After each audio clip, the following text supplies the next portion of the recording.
নমস্কার, আমি ডক্টর সত্যশ্রী ঘোষ। আজকে আমি আপনাদের সাথে আলোচনা করব স্নোরিং বা নাক ডাকা আমাদের কেন হয়। আমাদের বাড়ির মেম্বারদের মধ্যে অনেকেই আমরা এই সমস্যায় ভুগি বা আমাদের পরিবারের অনেকেই এই সমস্যায় ভুগি বা আমরা যে নাক ডাকা, ঘুমের মধ্যে অনেকেই নাক ডাকতে থাকে। তো খুব সংক্ষেপে কতগুলো কারণ কেন হয় আমি আজকে আপনাদের সাথে আলোচনা করব। কেন বলুন তো নাকটা ডাকা হয়? যখন আমাদের এয়ার ফ্লোটা মানে মুখ থেকে বা নাক থেকে যখন এয়ার ফ্লোটা আমাদের কোনোভাবে ব্লক হয় বা কোনো ব্লকেজ থাকে, তখন আমাদের এই যে থ্রোটের মধ্যে যে টিস্যুগুলো আছে না, তখন সেই টিস্যুগুলোর মধ্যে একটা ভাইব্রেশনের সৃষ্টি হয়। তো এই জন্যই নাকটা ডাকা হয়। তো অনেকের ক্ষেত্রে আবার দেখা যায় খুব লাউড স্নোরিং হচ্ছে, মানে খুব জোরে আওয়াজ করে নাক ডাকছে। তখন কী হয় বলুন তো, মানে একদম পুরো বন্ধ হয়ে যায়, মানে সিজেশন হয়ে যায় যে মানে এয়ার ফ্লোটা, বা ধরুন ঘুমের মধ্যে অনেকের দম বন্ধ হয়ে যাচ্ছে বা শ্বাসকষ্ট হচ্ছে, উঠে বসছে। তখন কিন্তু এই সমস্যাটাকে আমরা অনেক সময় বলে থাকি মানে মেডিকেলি অবস্ট্রাকটিভ স্লিপ অ্যাপনিয়া। তো নাক ডাকা বা আমাদের এই স্নোরিং কেন হয় খুব সংক্ষেপে আমি আলোচনা করছি। তাহলে শুরু করা যাক। প্রথমে হচ্ছে ধরুন একটা বললাম যেটা এয়ারওয়ে অবস্ট্রাকশন। এয়ারওয়ে অবস্ট্রাকশনটা কি? ধরুন এয়ার ফ্লোটা পার্শিয়ালি কোনোভাবে আমাদের বাধা পাচ্ছে। তখন কি হয়, যেমন কখন হয় এগুলো, যেমন আমাদের কোনো ন্যাজাল কনজেশন হয়ে আছে, বা আমাদের টনসিলটা এনলার্জড হয়ে আছে, বা কোনো অ্যাডেনয়েডস আছে, বা অনেকের আমাদের যে ন্যাজাল সেপ্টামটা থাকে সেটা ধরুন কারুর ডান দিকে বা কারুর বাঁ দিকে ডেভিয়েটেড থাকে, আমরা এটাকে বলি ডিএনএস বা ডেভিয়েটেড ন্যাজাল সেপ্টাম। তো এই ক্ষেত্রে অনেকের ক্ষেত্রে কিন্তু ওজন বেড়ে যাওয়াটাও একটা নাক ডাকার খুব কারণ। যেমন ধরুন এক্সেসিভ ওয়েট গেন কখন হয়, ধরুন অনেকের ক্ষেত্রেই মানে গলার দিকে খুব মানে অতিরিক্ত পরিমাণে মেদ জমা হয়ে যায় বা অতিরিক্ত পরিমাণে ওজন বাড়তে থাকে। তো সেক্ষেত্রে কী হয় বলুন তো, এই মাসেলসগুলোকে প্রেশার দিতে থাকে, তার জন্য আমাদের কিন্তু এয়ারওয়েটা অবস্ট্রাকশন হয়ে যায়। স্লিপ পজিশন একটা কিন্তু খুব মারাত্মক। আপনি এমনভাবে ঘুমাতে যাচ্ছেন, মানে আপনি শুতে যাচ্ছেন এমনভাবে যেটা আমাদের ধরুন মানে জিভটাকে বন্ধ করছে, বা ধরুন আমাদের সফট প্যালেটটাকে কোলাপস হয়ে যাচ্ছে, তখনও কিন্তু একটা নাক ডাকার সৃষ্টি হয়। আরেকটা ধরুন অনেকটা সময় বয়সের জন্য অনেকের ক্ষেত্রে মানে কোনো সমস্যা হলে কিন্তু নাক ডাকাটা আসতে থাকে।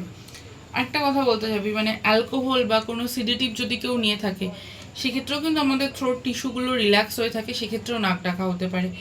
বা কনস্ট্যান্টলি কেউ যদি স্মোকিং করতে থাকে, তো স্মোকিং করার জন্য কিন্তু আমাদের থ্রোটের মধ্যে টিস্যুগুলো কিন্তু ইরিটেটস হয়ে যায়, তো সেক্ষেত্রেও কিন্তু স্নোরিং হতে পারে।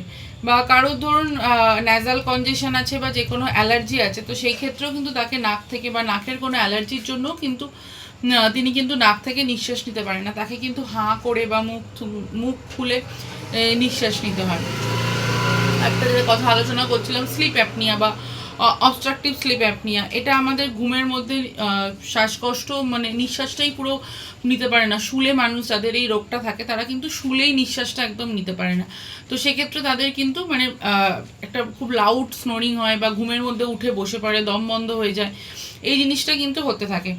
আর একটা তো আমাদের আছে লাইফস্টাইল, মানে আমাদের খুব উল্টোপাল্টা জিনিস খাওয়া, বা রাত্রির জায়গা দেরি করে ঘুমোতে যাওয়া, বা অনেকের ধরুন মানে ইনসাফিসিয়েন্ট কোয়ান্টিটি স্লিপ থাকে, মানে স্লিপ ডিপ্রাইভেশন হয়, সেক্ষেত্রেও কিন্তু আমাদের এই সমস্যাটা, নাক ডাকার সমস্যাটা দেখা দিতে পারে।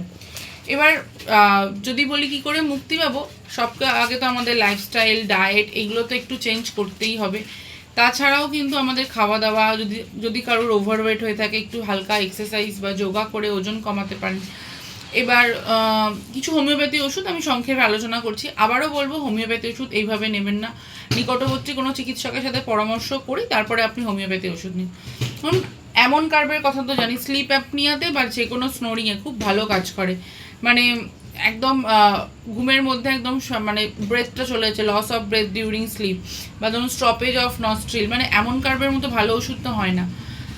লাইকো বাচ্চাদের স্নফেলস যখন হয় না, বা বাচ্চাদের মধ্যে যেটা হয়, সেক্ষেত্রে লাইকো মানে বাচ্চারা কি করে বলুন তো, নাকটা একদম মায়ের জামাতে ঘষতে থাকবে, আর একদম ঘুমের মধ্যে নিঃশ্বাস নিতে পারবে না, একটু ঠান্ডা লাগা থাকবে, ন্যাজাল কনজেশন।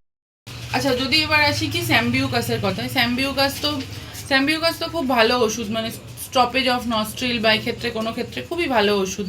বা ক্যালিবাই কিন্তু যে সমস্ত বাচ্চাদের ধরুন খুব মোটা সোটা বাচ্চা, ফ্যাট চাবি, তাদের কিন্তু স্নাফেলসে খুব ভালো কাজ করে। বা অ্যাসক্লেপিয়া টিউবারেসা, এই ওষুধটা কিন্তু আমরা কেউ জানিও না চট করে, এটাও কিন্তু খুব ভালো, আমরা সবাই এটা হাতে ব্যথাতেই ইউজ করে থাকি। তো এটাও মানে বাচ্চাদের বা বড়দের ক্ষেত্রে স্নাফেলসে খুব ভালো কাজ করে।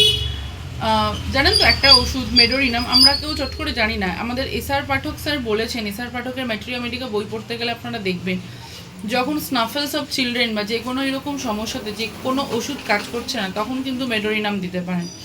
আরেকটা ওষুধ হচ্ছে আয়োডোফর্ম, এটা সাধারণত আমরা পেট খারাপেই ব্যবহার করে থাকি। আয়োডোফর্মও কিন্তু এক্ষেত্রে খুব ভালো কাজ করে। বা ক্যালিবাই, অনেকে দেখবেন কি কথা বলতে বলতে ঘুমিয়ে পড়ছে, ঘুমিয়ে পড়ে নাক ডাকতে থাকছে, তাদের ক্ষেত্রে কিন্তু ক্যালিবাই খুব ভালো ওষুধ। যাই হোক, ভিডিওটা কেমন লাগলো আপনারা সবাই জানাবেন, আর কোন বিষয় নিয়ে আমার সাথে আলোচনা করতে চাইছেন অবশ্যই আমাকে কমেন্টস করে জানাবেন। সবাই ভালো থাকবেন, সুস্থ থাকবেন, নমস্কার।